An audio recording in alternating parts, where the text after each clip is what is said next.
3 p.m. on a Sunday, and you know it's time for the Intel here on ENCA. But before we get on with the show, let's give you an update on what's happening right now. Voting at some polling stations in Camperdown in KwaZulu-Natal near Pietermaritzburg will be administered by police officers who are trained to do that. This after IEC staff said they fear for their lives. Meanwhile, the police minister, Bheki Cele, has visited some of the hotspots in KwaZulu-Natal ahead of voting day, and he's assured the public that voting will run smoothly. And the IEC says the special votes went well, and they'll give an update this evening about that particular process.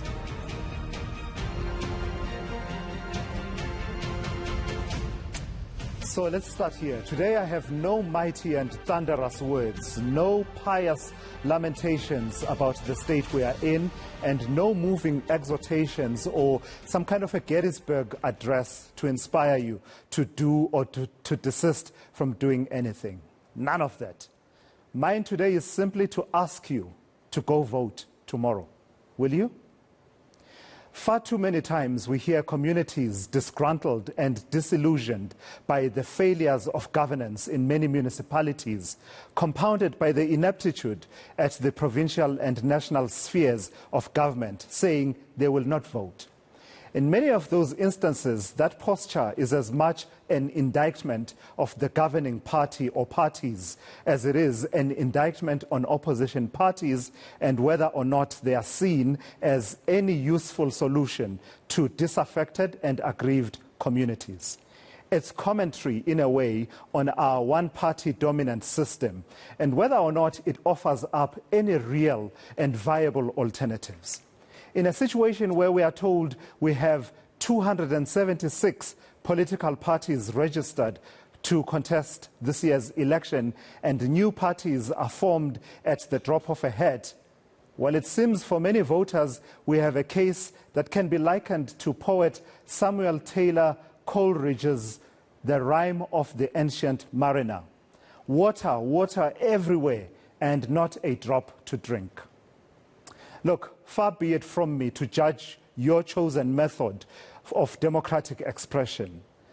Some march and picket, others choose to take part in the lawmaking processes, and when laws are made, they participate in those processes, each to his own or her own, really. But please allow me to make the case for voting as an essential part of our playing out of our democracy. If we are to think of our country as a vehicle and the political parties and politicians as drivers, you'll clearly see that it's not the vehicle that's broken.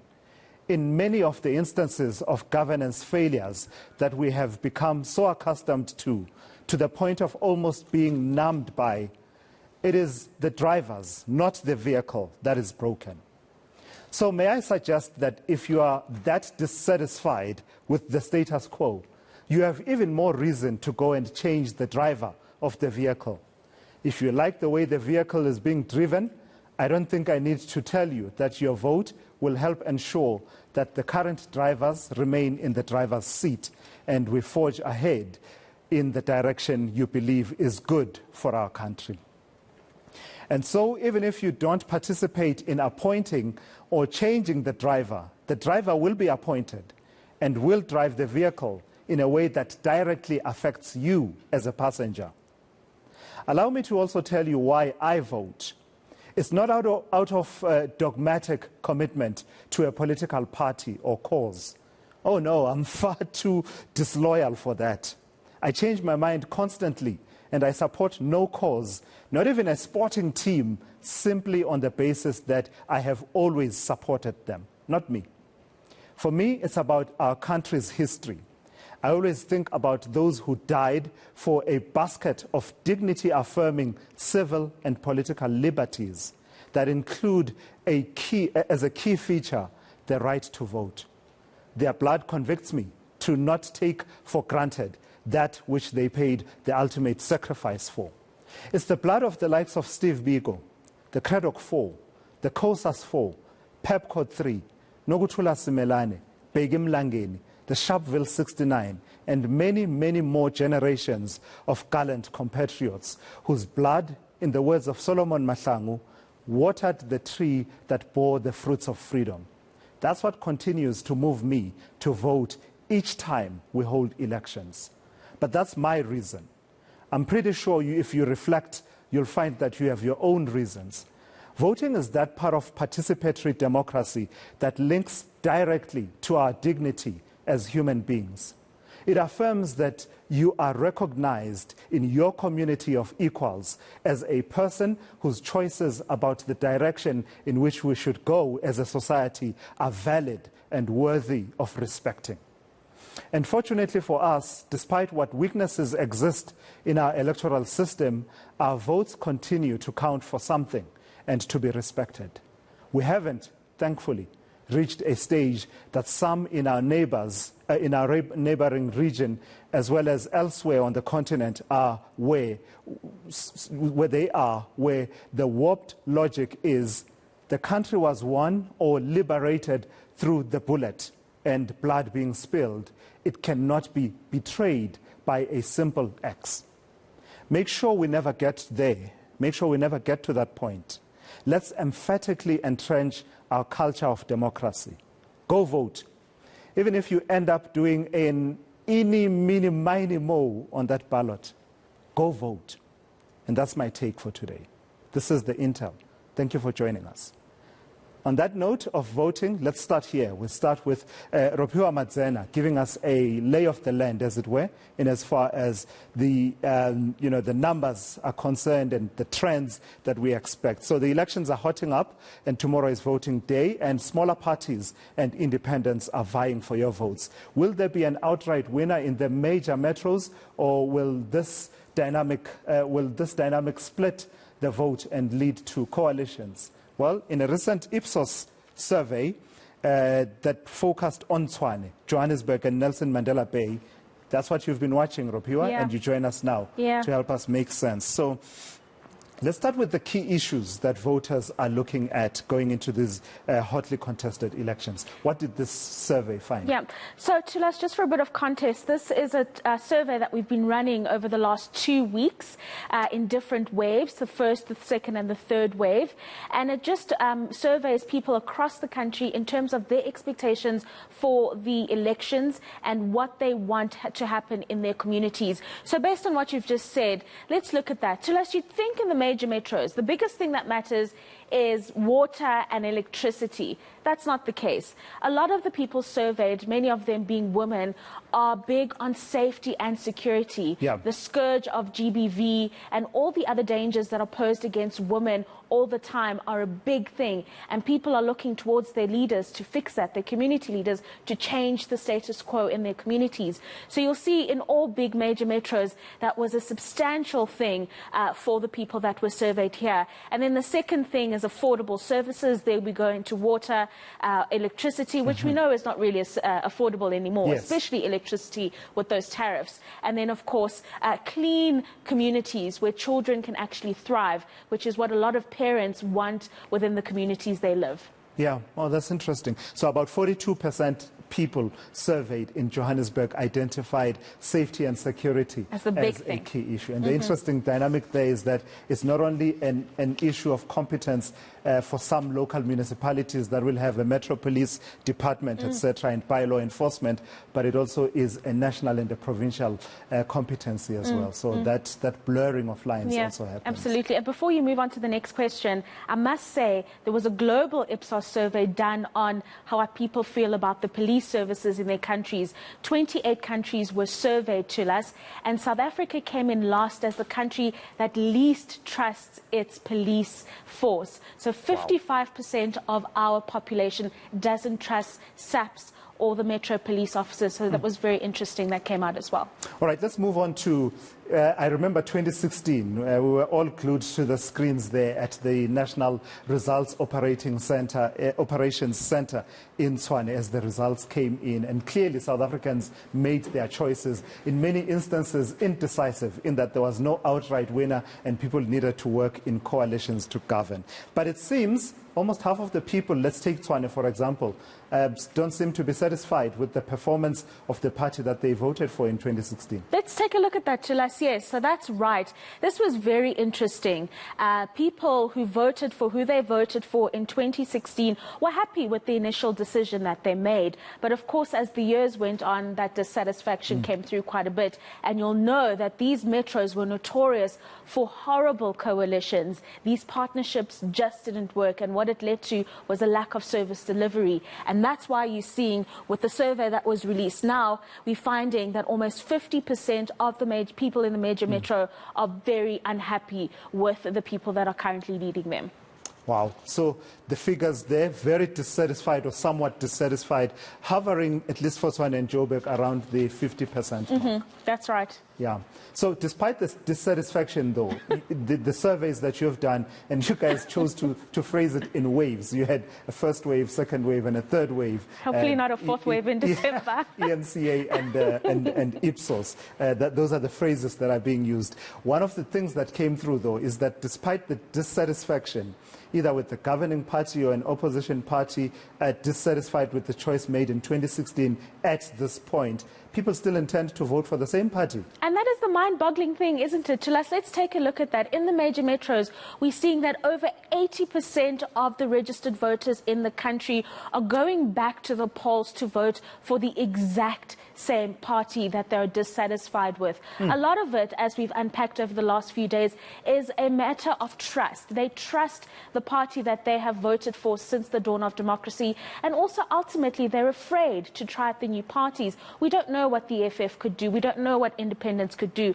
What's interesting, though, is that the independents are growing. You're finding that a large pool of the votes are going to unknown independents, people just tired of politics and looking for something new. Yeah, it comes back to the comment I was making at the start of the show, that it's as much an indictment on the governing parties as it is on the opposition parties in their various guises and formations. But it's also interesting the growth in independence. The IEC tells us that the participation of independent candidates has grown by some 14%, 14 compared to where we were in 2016. That's right. Now, the big prize in any local government elections is always a metro like the city of Joburg. So part of what happened with this survey was people being asked, what's good about living in Johannesburg? That's right. What's good about it? I don't know what's good about living in Joburg. What's good about you? Tell me.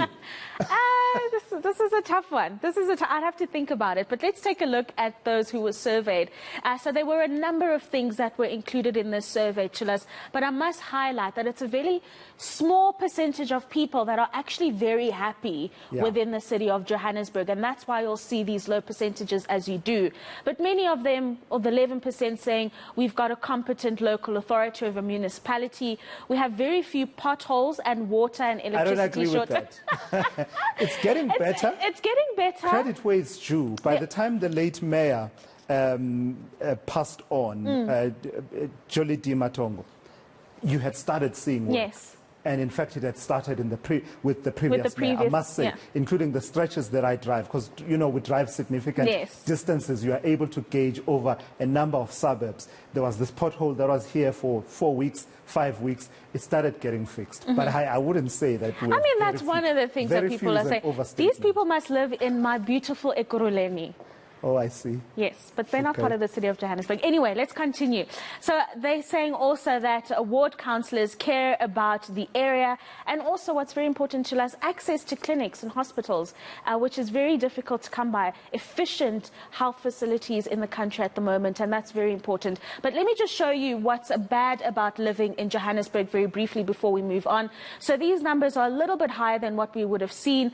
The roads, that goes back to what you're saying, the roads in the area are in a very bad state. Regular electricity and water outages. Obviously, we know that Eskom has suspended load shedding, but just a few days ago, we were sitting on a stage 4. 2019, we had stage 6. So it's been a difficult time for everybody, and these are the big things that are being highlighted by residents of the city of Johannesburg. Wow. I wonder where the rates feature in that conversation.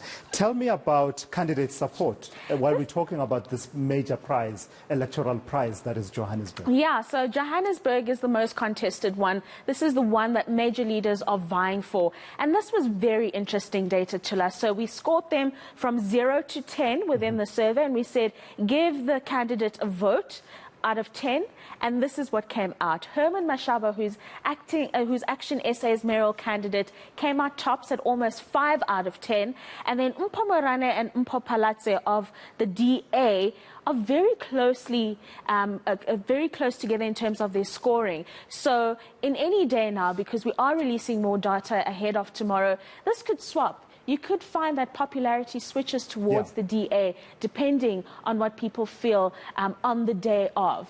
The DA won't be pleased with that. No. Because of I saw they even took out an advert specifically targeting Herman Mashaba. So while we talk about new data that's coming out, there's a third wave of this data that's coming out, and it's just been released. What is it telling us about, the leaders in the major metros? Let's take a look at that. So what we saw in the third wave of the data is the popularity of the leaders in the other metros. So we're seeing what's leading there is the DA's Randall Williams, who's the mayoral candidate for Tshwane. He's the leader there. And it's very interesting to see, Tulas, and I think this will come out very clearly in the results to come. Action SA is going to have a significant footprint in Tshwane and Johannesburg, in line with the way that it was with the EFF back then. And of course, Mpho Palatse, Mpho Morane, Herman Mashaba growing their popularity over the last 2 weeks. So that's very interesting to see as well. Yeah, it will be interesting. So those two graphs, those bars that we see, so we're seeing the first wave when we interviewed them 2 weeks ago. And then we had a follow-up interview. So do you still feel the same, or do you feel more confident about this particular candidate running the city? So it's very interesting. And the only one that went down here is the ANC's Mpho Morane, where people were a little bit optimistic about him.